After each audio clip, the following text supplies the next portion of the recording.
ఋషి భరద్వాజ మరియు కృపిల సంతానం ద్రోణాచార్యుడు. ద్రోణాచార్యుడి కొడుకు అశ్వత్థామ మహాభారతంలోని ప్రముఖ యోధుడు, బ్రాహ్మణుడు మరియు గురువు. ఈయన పాండవులకు మరియు కౌరవులకు ఆయుధ విద్య, యుద్ధ విద్య మరియు ధనుర్విద్య నేర్పిన గొప్ప గురువు.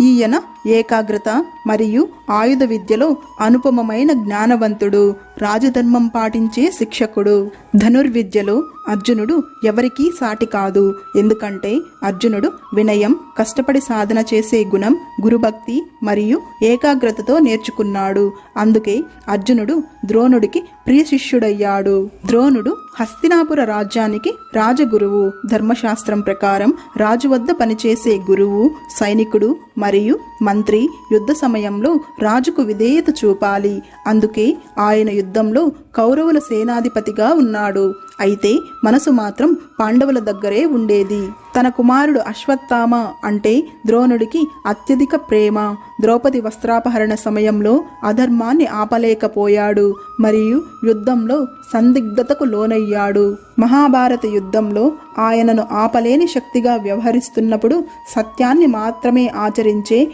పాండవులలో మొదటివాడైన ధర్మరాజు నోటి నుండి అశ్వత్థామ హతః అంటే అశ్వత్థామ మరణించాడు అనే మాట విని ఆయన ఆయుధాలు వదిలి ధ్యానం చేసి ప్రాణత్యాగం చేశాడు. ఇది పూర్తిగా కర్తవ్యానికి, గురుధర్మానికి ముగింపు. ద్రోణాచార్యుడు యుద్ధశాస్త్రంలో అగ్రగణ్యుడు, మానవత్వంలో మృదుహృదయుడు మరియు ధర్మం ముందు సందిగ్ధతకు గురైన జ్ఞాని.